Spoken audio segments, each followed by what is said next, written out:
YouTube channel অনুভৱৰ দলিচালৈ আপোনালোক সকলোটিকে স্বাগতম জনালোঁ। অনুভৱৰ দলিচাত আজিৰ আলোচ্য বিষয়টি হৈছে মানসিক অশান্তি। আধুনিকতা, বিলাসী আৰামী জীৱন স্বপ্ন, ধনী দুখীয়াৰ শ্ৰেণী বিভাজন, জাতি বৰ্ণৰ ভেদভাৱ ইত্যাদি ইত্যাদি এবুৰি কাৰকৰ বাবে আজিৰ সমাজত বৰকৈ থিতাপি লোৱা মানসিক অশান্তি নামৰ বিষাক্ত ব্যাধিবিধে মানুহৰ সুখ শান্তিক দূৰতে বিদূৰ কৰি নিজে বৰপীৰা পাৰি বহি লৈছে প্ৰতিজন মানুহৰ ঘৰে ঘৰে।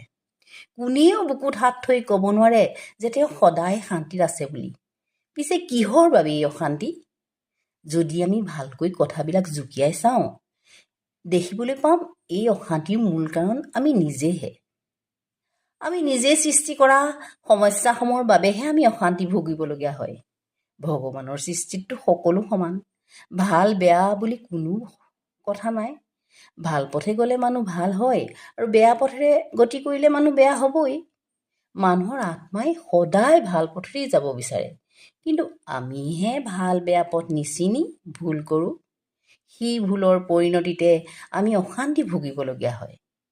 ইয়াৰ প্ৰতিকাৰ স্বৰূপে পোনপ্ৰথমে আমি আমাৰ কৰণীয় কাম হ'ল আমাৰ মলিন মন পৰিষ্কাৰ কৰি ল'ব লাগিব। পৰনিন্দা, হিংসা, কুৰ্চুট, কপট, জাতি বৰ্ণ ভেদভাৱ কিম্বা দম্ভ গৰ্ব অহংকাৰ ভাৱ আঁতৰাই ধৈৰ্য, ক্ষমা, সহিষ্ণুতা, ত্যাগ, দয়া গুণৰ অধিকাৰী হৈ মৰম বিশ্বাসক আঁকোৱালি ল'ব লাগিব। তেহে আমাৰ অশান্তি দূৰতে বিদূৰ হৈ মুখৰিত হ'ব অনাবিল শান্তিৰ গুঞ্জন। ধন্যবাদ।